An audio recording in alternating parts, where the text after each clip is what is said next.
walk right past you like you were nothing. That's crazy. And that's when I first met him. Yeah, you'd be like this and just look at you and just look away and not even know you were there anymore. Bryson DeChambeau just walked off a golf course and revealed something shocking. TigerWoods ignored him for 9 holes straight. Not a nod, not a single word, just complete silence. One of the sport's biggest personalities openly admitting he'd been snubbed by the legend everyone thought they knew. That's the story that quickly went viral. The version everyone couldn't stop sharing. I talked to him. Okay, cool, whatever. Go to the 10th tee, hit a drive. And as we're just walking down the course, I don't know what to say to him, right? Because he's my idol, right? And somebody I've grown up wanting to play golf with and compete against. And for the first 2 or 3 holes, there was really not much at all to be said. TigerWoods, seen as cold, robotic, and untouchable, seemed emotionally detached even to his playing partners. The silence on the course fueled endless debate. Media, fans, and golf podcasts dissected his behavior, calling him a machine built for pressure, someone who could face tens of thousands and feel nothing. I'm not going to out-ball strike you to death. I'm not going to out-putt you to death. But there's no reason why I can't outthink you. The silence seemed to confirm what everyone believed about Tiger. But Bryson said it wasn't the silence that stood out, it was a crowd. When Tiger arrived, the energy shifted. The time I met him in 2018, this is hilarious. It was possibly the most nervous I've ever been on the golf course. Wow. My entire life. More nervous than the Ryder Cup. More nervous than the long drive thing that I'm doing today. It was by far the coolest, most nerve-wracking experience. The gallery wasn't watching golf anymore. They were watching Tiger. Every step, glance, practice swing, adjustment of his glove, all eyes followed. Bryson described it as suffocating, like trying to perform while invisible. Most people assumed Tiger just played his game and the world adapted. But Bryson experienced something else entirely, existing inside someone else's gravitational field. When Tiger moved, marshals moved. When he paused, cameras paused. When he studied a yardage book, every photographer zoomed in. Bryson said it felt like the entire tournament adjusted its breathing around one person. And this was no rookie talking. Bryson had already won the U.S. Open, rebuilt his body to become the longest hitter, and faced massive galleries, hostile crowds, and brutal media scrutiny. Yet standing next to Tiger, he felt erased. Not by hostility, not by anything Tiger said or did, but by presence alone. That presence only works if one assumption is true. Tiger's dominance wasn't just about skill, preparation, or execution. Bryson realized something deeper. Golf at the highest level isn't just played on the course. It's played in the minds of everyone watching and competing. The small technical gaps don't decide champions. The way Tiger owned space, commanded attention, and made the course feel has transformed the entire tournament. The silence wasn't passive. It was structural. Walk right past you like you were nothing. That's crazy. And that's when I first met him. Yeah, you'd be like this and just look at you. Tiger didn't need to talk to Bryson. The silence wasn't personal. It wasn't disrespect, arrogance, or a statement that he thought he was better than everyone else. Conscious or not, it functioned like strategy, like design. The moment Tiger acknowledged another player as an equal, the dynamic shifted. The crowd could split their attention. Cameras pulled back. The aura might crack. And Tiger had spent 20 years building an identity that didn't allow cracks. Not one. Bryson realized this halfway through the round. The tension wasn't coming from Tiger's coldness or anything he was actively doing. It came from the fact that Tiger had turned himself into a system, a self-sustaining machine that required no input, validation, or interaction from anyone else. Once inside it, your only options were submission or suffocation. Most players chose submission. They stayed in their lane, hit their shots, signed their scorecards, and walked away. They survived. They protected their mental game by not engaging with the psychological pressure Tiger created automatically. Bryson did the same for 9 holes, hitting 350-yard drives, executing approach shots, reading putts, performing his routine while existing entirely within Tiger's world. But all the while, he felt smaller.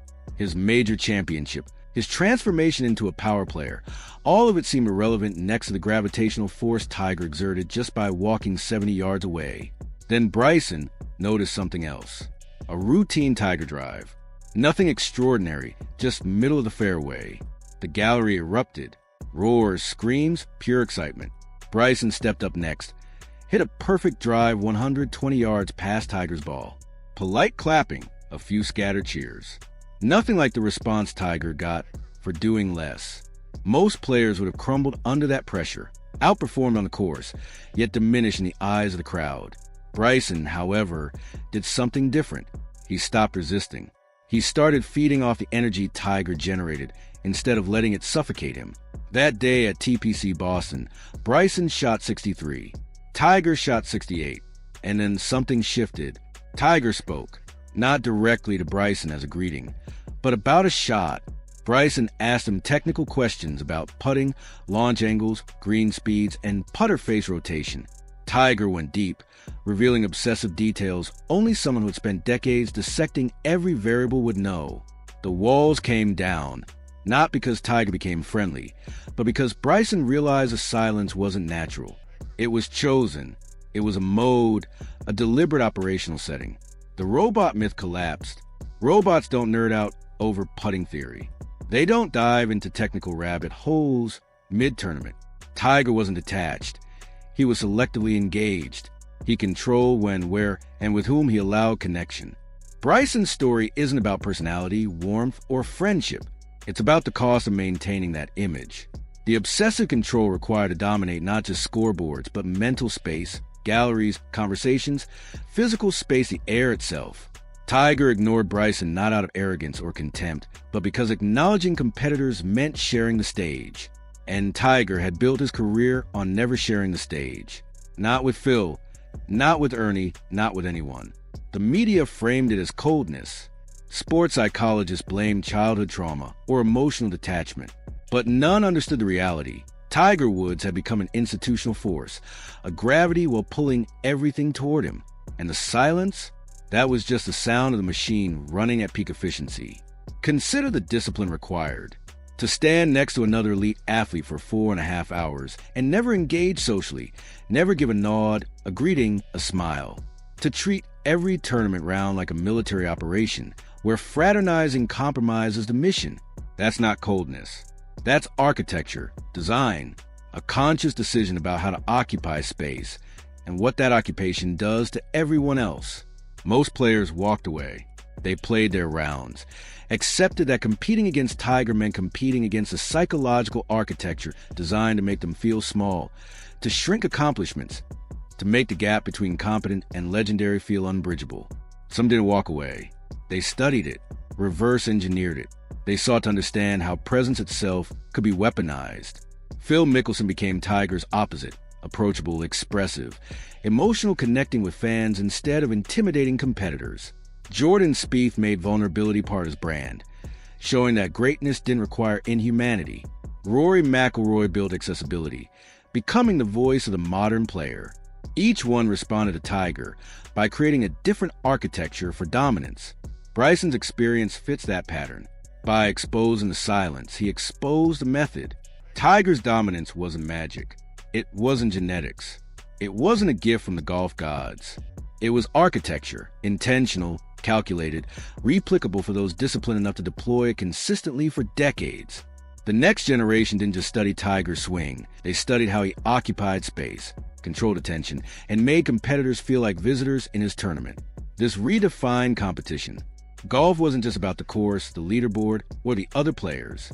It was about psychology, confidence, mental space, and belonging. In Tiger's final rounds, younger players were less rattled. They approached practice ranges, asked questions, and treated him like a historical figure rather than an insurmountable threat. The machine ran, but the wiring was visible. Bryson documented it. Not weakness, but method. Tiger's legacy isn't just major wins or comebacks. It's a masterclass in environmental control, turning presence into pressure, and shaping the conditions every competitor must navigate. The fairway was never the real battleground. Perception, attention, and mental real estate were. And that, above all, is TigerWoods, the architect, not the robot.